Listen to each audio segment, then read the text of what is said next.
Hello student, how are you. I hope कि आप सब सही होंगे। मैं आज क्लास 10th के पहले चैप्टर में से जो सीरीज़ आपको बता रही हूँ 1.1 उसका तीसरा क्वेश्चन बता रही हूँ। इससे पहले कि आई होप कि आपने दोनों क्वेश्चन देख लिए होंगे। आज मैं उसका तीसरा क्वेश्चन बता रही हूँ जो है कि किसी परेड में 616 सदस्यों वाले एक सेना आर्मी की टुकड़ी को 32 सदस्यों वाले एक आर्मी बैंड के पीछे क्या करना है, मार्च करना है। दोनों समूहों को समान संख्या वाले स्तंभों में मार्च करना है। उन स्तंभों की अधिकतम संख्या क्या है जिससे वे मार्च कर सकते हैं। ठीक है, हमें सबसे पहले क्या दिया गया है स्टूडेंट, इसमें सबसे पहले हमें दिया गया है सेना की टुकड़ी के सदस्यों की संख्या कितनी थी। सेना के टुकड़ी के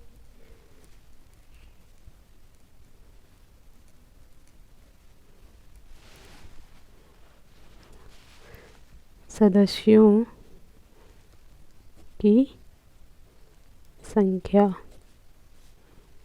सेना के टुकड़ी के सदस्यों की संख्या कितनी दी गई है स्टूडेंट, हमें 616। कितनी दी गई है, 616। ठीक है, और दूसरी चीज़ उसने क्या दी हमें, सेना के बैंड में सदस्यों की संख्या, सेना के किसके बैंड में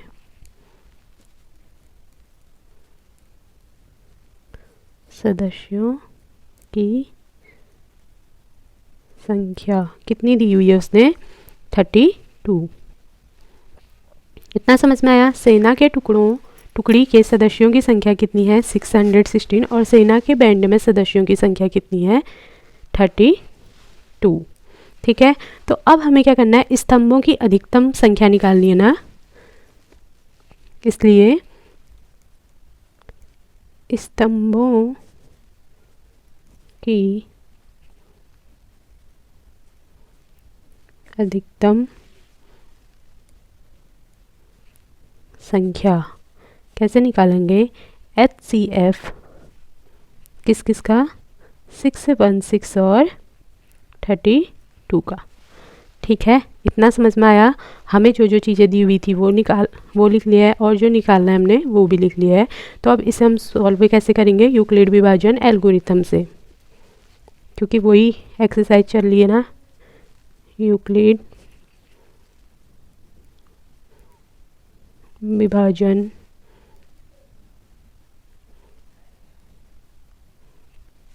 एल्गोरिथम से क्या होती है यूक्लिड विभाजन algorithm, A equal to B Q plus R, जिसमें A, B, Q और R की वैल्यू मैंने आपको पहले बताई है कि क्या होता है। पहले वाले क्वेश्चन में जाके आप दे सकते हैं। अब देखो इसमें बड़ी संख्या क्या है, 616, तो माना A इक्वल टू कितना ले लेंगे, 616, 616, और B क्या आ जाएगा हमारे पास, 32। इतना समझ में आ गया। अब आप रफ में करेंगे, यहीं पे करने की ज़रूरत नहीं है। सबसे पहले इसका HCF निकालेंगे। A से B को डिवाइड करते ना, सॉरी B से A को डिवाइड करते हैं तो आएगा, अगर हम 32 19 जा करेंगे तो हमारे पास वैल्यू आती है क्या, 608। ठीक है, आप करके देख सकते हैं। तो 16 में से 8 किया तो हमारे पास 8 बचेगा, 1, क्योंकि हमने 6 को 1 से यहाँ चले गया था ना, तो यहाँ पे क्या बचा, 0। तो 0 में से 0 गया तो कुछ नहीं बचता, 6 में से 6 गया तो भी कुछ नहीं बचता, तो हमारे पास कितना बचा, 8। तो स्टेप फर्स्ट में हम लिखेंगे, स्टेप फर्स्ट हमारे पास क्या आएगा, क्या होता है, A equal to B Q plus R. तो A की वैल्यू कितनी है हमारे पास, 616 इक्वल टू B की वैल्यू कितनी है, 32। कितनी बार इंटू किया, 19, प्लस रिमाइंडर कितना बचा हमारे पास, R 8, क्योंकि R डज नॉट 0। अभी हमारे पास R क्या नहीं आया है, 0 नहीं आया है। तो हम इसको आगे HCF निकालेंगे इसका, 32। जो B वाली वैल्यू होती है उसको लिखते हैं ना, तो 8 4 जा कितना आता है, 32 आता है ना। तो स्टेप सेकंड में हमारे पास क्या होगा, स्टेप सेकंड में हमारे पास क्या आएगा, देखो ए की वैल्यू बदल गई। अब हमारे पास ए की वैल्यू कितनी है 32 इक्वल टू बी की वैल्यू कितनी आ गई 8, कितनी बार इंटू किया 4, प्लस आर की वैल्यू कितनी आ गई 0। अब हमारे पास यहाँ पे क्या मिल गया आर इक्वल टू 0। तो अब हमारे पास एच सी एफ क्या होगा यही, तो H C F equal to क्या आ गया 8। हमें निकालना क्या था क्वेश्चन में स्तंभों की अधिकतम संख्या, इसलिए स्तंभों की